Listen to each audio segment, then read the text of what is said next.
Hello students, welcome to সহজ school. আজকে আমরা ক্লাস 6-এর ভূগোলের ভারতের জনজাতি চ্যাপ্টার থেকে 1 নাম্বার ও 2 নম্বরের প্রশ্ন উত্তর নিয়ে আলোচনা করব। দেখো, আমাদের প্রথম কোশ্চেন রয়েছে যে ভারতের বৃহত্তম আদিবাসী গোষ্ঠী কোনটা? আনসার কি হবে? আনসার হলো গোন্ড। গোন্ড হচ্ছে ভারতের বৃহত্তম আদিবাসী গোষ্ঠী। গোন্ড জনজাতি কোথায় বসবাস করে? মধ্যপ্রদেশ, ছত্তিশগড় আর অন্ধ্রপ্রদেশ রাজ্যে। তাহলে তোমাদেরকে এখানে 3টা রাজ্যের কথা মাথায় রাখতে হবে, মধ্যপ্রদেশ, ছত্তিশগড় আর অন্ধ্রপ্রদেশ। 3 নম্বর দেখো রয়েছে ভারতের দ্বিতীয় বৃহত্তম আদিবাসী গোষ্ঠী, সেটা হচ্ছে ভিল। প্রথম যদি বলে সবথেকে বৃহত্তম, সেটা হচ্ছে গোন্ড। আর দ্বিতীয় বৃহত্তম হচ্ছে কে? দ্বিতীয় বৃহত্তম হচ্ছে ভিল। ভিল জনজাতি কোথায় বসবাস করে? মধ্যপ্রদেশ, গুজরাট আর রাজস্থানে। ঠিক আছে, তারপরে দেখো ভিল জনজাতির প্রধান ভাষা কি? প্রধান ভাষা হচ্ছে ভিলি। ভিল উপজাতির প্রধান ভাষা হলো ভিলি। নেক্সট কোশ্চেন আমরা দেখব, ভিল জনজাতির প্রধান জীবিকা কি? জীবিকা হলো চাষবাস। চাষবাস করা হচ্ছে ভিল উপজাতির প্রধান জীবিকা। 8 নম্বরে দেখো রয়েছে পৃথিবীর তৃতীয় বৃহত্তম আদিবাসী গোষ্ঠীর নাম কি? কি? সাঁওতাল। তাহলে প্রথম কি? বৃহত্তম হচ্ছে গোন্ড, তারপরে হচ্ছে দ্বিতীয় বৃহত্তম হচ্ছে ভিল, তারপরে আমরা কি পাচ্ছি? তৃতীয় বৃহত্তম হচ্ছে সাঁওতাল। ঠিক আছে, আমরা এটা মাথায় রাখবো। সাঁওতাল জনজাতির প্রধান ভাষা কি? সাঁওতালি। ক্লিয়ার? ভিল উপজাতির প্রধান ভাষা হচ্ছে ভিলি আর সাঁওতাল জনজাতির প্রধান ভাষা সাঁওতালি। সাঁওতাল জনজাতি দেখা যায় 3টা রাজ্য কী কী আছে? পশ্চিমবঙ্গ, ঝাড়খণ্ড আর উড়িষ্যা। ঠিক আছে, তাহলে কোথায় কোথায় দেখা যায়? পশ্চিমবঙ্গ, ঝাড়খণ্ড আর উড়িষ্যা রাজ্যে। এখানে কোন উপজাতি দেখতে পাওয়া যায়? এখানে দেখতে পাওয়া যায় সাঁওতাল উপজাতি। 11 নম্বর কোশ্চেন দেখো, কিন্নর জনজাতির বাসস্থল কোথায়? কিন্নর যে জনজাতি রয়েছে তাদের বাসস্থল কোথায়? মাথায় রেখো, এটা ভীষণ ইম্পর্টেন্ট কোশ্চেন। এটা হচ্ছে হিমাচল প্রদেশে অবস্থিত। কোথায়? হিমাচল প্রদেশ। কিন্নর জনজাতির প্রধান ভাষা কি? কিন্নরি। কি হবে? কিন্নরি। কিন্নর জনজাতির জীবিকা কি? জীবিকা হচ্ছে পশুপালন। গারো জনজাতি কোথায় বসবাস করে? গারো হচ্ছে মেঘালয় রাজ্যে অবস্থিত। গারো জনজাতি হচ্ছে মেঘালয়। আর গারো জনজাতির প্রধান ভাষা কি? গারো। তাহলে এটা তোমাদের মনে রাখতে মোটামুটি সোজা, খুব একটা অসুবিধা হবে না। এরপর আমরা নেক্সট কোশ্চেন আসি। দেখো এখানে ছবি দেওয়া আছে, এটা হচ্ছে কিন্নর উপজাতি। এই যে এখানে মানুষজন আছে, এগুলো হচ্ছে কিন্নর উপজাতি। আর এই দেখো এখানে যে মানুষজন রয়েছে, এরা হচ্ছে গারো জনজাতি। 16 নম্বর কোশ্চেন দেখো, জারোয়া জনজাতি কোথায় বসবাস করে? দক্ষিণ আন্দামান বা আন্দামান নিকোবর। যেটা তোমাদের যদি কেন্দ্রশাসিত অঞ্চল আসে তাহলে কি আনসার হবে? আন্দামান নিকোবরে অবস্থিত বা দক্ষিণ আন্দামানে অবস্থিত।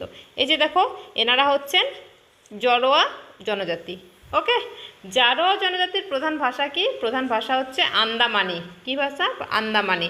আন্দামানে থাকে তাই ভাষা হচ্ছে আন্দামানি। জারোয়া জনজাতির প্রধান জীবিকা কি? শিকার ও ফলমূল সংগ্রহ করা।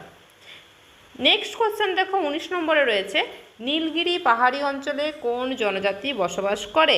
কোথায় বলেছে? নীলগিরি পাহাড়ে। কি আনসার হবে? টোডা জনজাতি। এই যে দেখো টোডা জনজাতির ছবি দেওয়া আছে। টোডা জনজাতির প্রধান ভাষা কি? প্রধান ভাষা হচ্ছে টোডা ও তামিল। ঠিক আছে, তাহলে দুটো ভাষার কথা বলে, একটা হচ্ছে টোডা ভাষা আর একটা হচ্ছে তামিল ভাষা। তারপরে কোশ্চেন দেখো, টোডা জনজাতির প্রধান জীবিকা কি? প্রধান জীবিকা হচ্ছে পশুপালন। এই দেখো এখানে দেওয়া আছে ছবি। 22 নম্বর কোশ্চেন, এটা ভীষণ ইম্পর্ট্যান্ট একটা কোশ্চেন। চেঞ্জু জনজাতি কোথায় বসবাস করে? কোথায় বসবাস করে? অন্ধ্রপ্রদেশ। ঠিক আছে, চেঞ্জু জনজাতির প্রধান ভাষা কি? প্রধান ভাষা হচ্ছে চেঞ্জু। আর প্রধান জীবিকা কি? শিকার ও ফলমূল সংগ্রহ করা। এ দেখো এগুলো হচ্ছে চেঞ্জু জনজাতি। প্রধান জীবিকা কি? শিকার বা ফলমূল সংগ্রহ করা। কোথায় রয়েছে? দেখো ভারতের ম্যাপের এই যে অন্ধ্রপ্রদেশে। অন্ধ্রপ্রদেশে আমাদের কার রয়েছে? অন্ধ্রপ্রদেশে রয়েছে আমাদের চেঞ্জু জনজাতি। ক্লিয়ার তো? এরপরে আমরা এই টপিক থেকে 2 নম্বরের কোশ্চেন নিয়ে আলোচনা করব। দেখো প্রথমে যেটা রয়েছে, আদিবাসী কাদের বলে? ঠিক আছে, আদিবাসী কাদের বলে না? আদিবাসী বলতে সেই সব প্রাচীন জনগোষ্ঠীকে বোঝায় যারা কোনো অঞ্চলের আদি বাসিন্দা এবং দীর্ঘকাল ধরে নিজেদের ঐতিহ্য, সংস্কৃতি, ভাষা ও জীবনধারা বজায় রেখেছে। ঠিক আছে, তাদেরকে আমরা কি বলছি? আদিবাসী। তাহলে আদিবাসী হচ্ছে কি? প্রাচীন জনগোষ্ঠী, কোনো অঞ্চলের প্রাচীন জনগোষ্ঠী বা আদিম বাসিন্দা যারা দীর্ঘকাল ধরে কি করছে? নিজেদের ঐতিহ্য, সংস্কৃতি, ভাষা এবং জীবনধারা বজায় রেখেছে, তারা হচ্ছে আদিবাসী। উদাহরণ আমরা কি দিতে পারি? উদাহরণ হিসেবে আমরা দিতে পারি গোন্ড, গোন্ডের পর কি দিতে পারি? ভিল, ভিলের পর কি দিতে পারি? সাঁওতাল।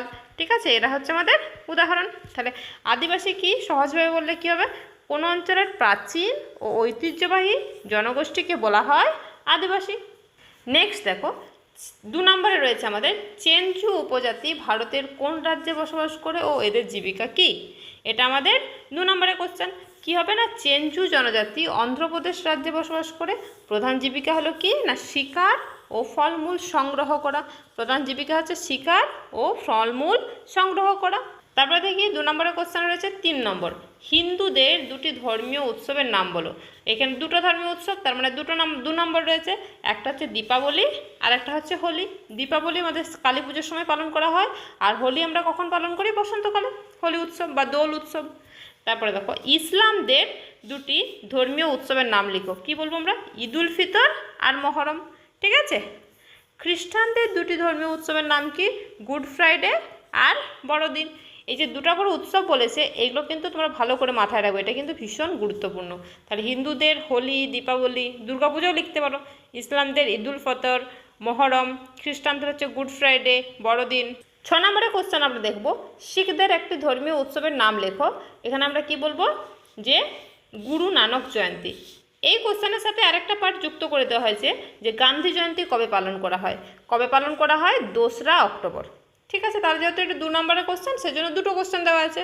তাহলে প্রথমে হচ্ছে ধর্মীয় উৎসব কাদের? শিখদের, গুরু নানক জয়ন্তী। আর একটা কি আছে? গান্ধী জয়ন্তী কবে পালন করি? 2 অক্টোবর। 7 নম্বরে দেখো আছে জৈনদের একটি ধর্মীয় উৎসবের নাম লিখো। কি হবে না? মহাবীর জয়ন্তী। ঠিক আছে। তারপরে দেখো সাধারণতন্ত্র দিবস কবে পালন করা হয়? এখানে কি আনসার হবে? 26শে জানুয়ারি আমরা সাধারণতন্ত্র দিবস, বা এটাকে আমরা কি বলি? প্রজাতন্ত্র দিবস। প্রজাতন্ত্র দিবস আমরা পালন করি কবে? 26শে জানুয়ারি। থ্যাংক ইউ প্রত্যেককে। ভিডিওটা কেমন লাগলো অবশ্যই আমাকে কমেন্টে জানিও। এরকম যদি তোমাদের ভিডিও ভালো লাগে তাহলে চ্যানেলটিকে সাবস্ক্রাইব করে আমাদের সাথে যুক্ত হয়ে যাও এবং বন্ধুদের সাথে অবশ্যই শেয়ার করে দিও।